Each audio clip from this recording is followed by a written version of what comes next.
The first thing he noticed wasn't the engine. It was the silence. Not the kind that comes with peace, but the kind that follows disappointment. The kind that lingers in the way someone exhales, slow and tired, as if they've been carrying too much for too long.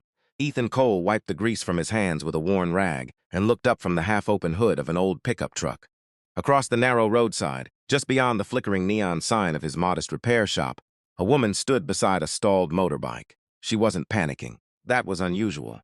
Most people did, especially out here, where the road stretched empty for miles, and the nearest town was a good 20-minute drive. But she just stood there, one hand resting lightly on the handlebars, her gaze fixed somewhere far beyond the horizon, like she wasn't really seeing the road at all. Ethan hesitated for a second. He had a dozen things waiting, repairs overdue, bills piling up, and a 6-year-old son who would be expecting him home before dark. Still, he tossed the rag onto the workbench and walked over. "Bike trouble," he called out. The woman turned. Her face was striking, but not in the polished magazine cover way. There was something real about her, something unguarded. But her eyes looked like they hadn't rested in a long time. "It just stopped," she said quietly. "No warning, no noise, just nothing." Ethan nodded, already crouching beside the motorbike. "Mind if I take a look?" She stepped back. "Please." The engine was warm, recently running. He checked the basics first. Fuel line, ignition, wiring. His movements were quick, practiced. Years of doing this had taught him how to listen to machines the way some people listen to music. After a moment, he exhaled. "Loose connection," he said. "Nothing serious." Her shoulders dropped just slightly, relief. Ethan tightened the cable, adjusted a small component, and gave the bike a gentle kickstart. The engine roared back to life. For the first time, she smiled, and it changed everything. It wasn't just gratitude. It was something softer, something almost forgotten, like she hadn't smiled like that in a long time. "Thank you," she said. Ethan shrugged, standing up. "No problem." She reached into her bag. "I should pay you." He shook his head immediately. "Don't worry about it." Her hand paused. "Are you sure?" "Yeah," he said, giving the bike one last glance. "It took 2 minutes. Would have felt wrong charging you." She studied him for a second, like she was trying to understand something deeper than his words. "That's rare," she said softly. Ethan gave a small half-smile. "Guess I'm old-fashioned." A beat of silence passed. Then she swung her leg over the bike. But before putting on her helmet, she looked back at him.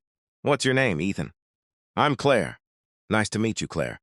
She nodded, then drove off, the sound of the engine fading into the distance.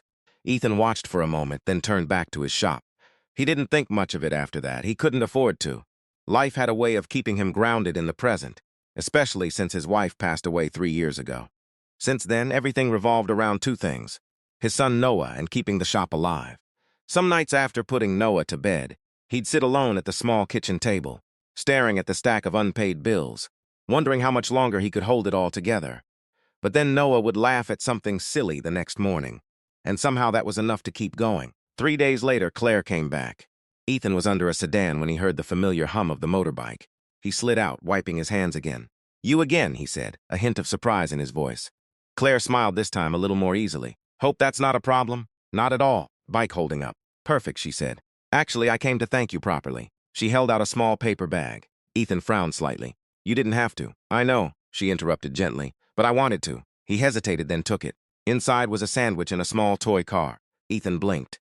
"For your son," she said. He looked up surprised. "How did you mention him?" she said. "The other day, just briefly." Ethan nodded slowly. "His name's Noah," he said. "I figured," she replied with a soft smile. "It suits him." Ethan chuckled lightly. "You don't even know him." "Maybe not," she said, "but I have a feeling."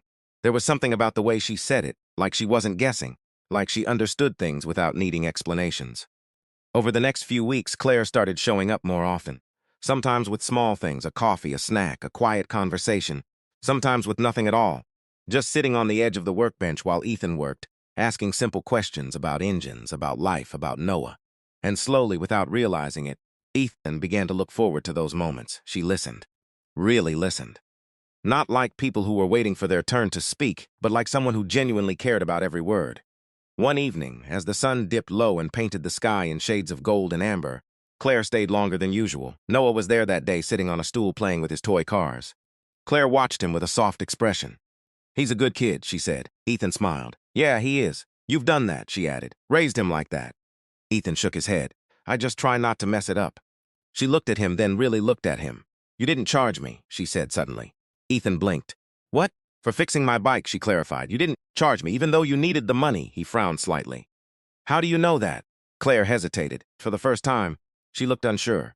Because I've been watching, she admitted quietly. Ethan stiffened just a little. Watching? Not in a bad way, she said quickly. I wanted to understand you. Why? The question hung in the air. Claire exhaled slowly. Because I've spent the last year searching, she said, for something real. Ethan didn't say anything. You see, she continued, my world, it's different. People don't help unless there's something in it for them. Conversations have agendas. Kindness has conditions. She paused. But you, she looked at him, her voice softening. You helped me without asking for anything. You didn't even hesitate. Ethan shifted his weight. It wasn't a big deal. It was, she said firmly. At least to me. Silence settled between them again. Then she took a breath. There's something I need to tell you. Ethan felt something tighten in his chest. I'm not just passing through, she said. And I'm not just Claire, he frowned. My full name is Claire Bennett. The name meant nothing to him at first, but then it clicked. The headlines, the business articles, the interviews he'd half listened to on the radio. Claire Bennett, CEO, investor, billionaire. Ethan let out a short, disbelieving laugh. You're kidding. I'm not. He stared at her. You're that Claire Bennett. She nodded. And you've been what? Hanging out at my shop like it's normal. I wanted something normal, she said quietly. Ethan ran a hand through his hair, trying to process it. This doesn't make sense, he muttered. I know, she said. But I didn't lie about the important things. He looked at her again. And what are the important things? Claire's voice softened. That I like being here, that I care about you and Noah. That for the first time in a long time I feel like I can breathe, Ethan swallowed. This was too much, too fast, you should go, he said finally. Her expression faltered. Ethan, I don't belong in your world, he cut in. And you don't belong in mine. That's not true. It is, he said more firmly this time. People like you have options, you'll get bored, you'll leave. I'm not like that. Maybe not, he said, but I can't risk it. Not with him, he glanced at Noah.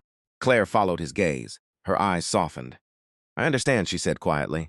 And just like that, she left. Days passed. Then weeks, no more motorbike, no more quiet conversations, no more Claire. Ethan told himself it was for the best, but the shop felt emptier.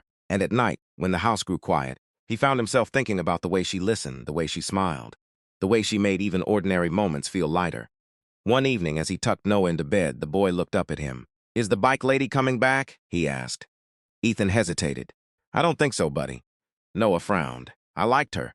Ethan forced a small smile. Yeah, me too. The next morning, a black car pulled up outside the shop. Ethan stepped out confused. The door opened, and there she was, Claire.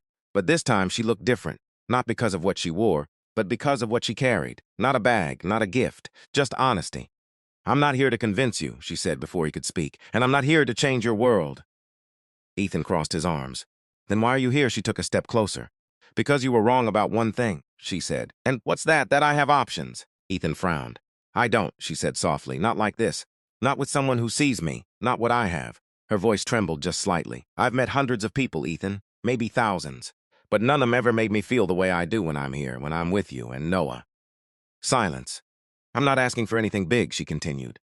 Just a chance to be part of something real. Ethan looked at her, really looked at her. Not the billionaire, not the name, just Claire. The woman who brought a toy car for his son. The woman who sat quietly while he worked. The woman who smiled like she had finally found something she didn't want to lose. He exhaled slowly. I know. Our lives are very different, I know. And if this hurts him, he gestured toward the house. I walk away.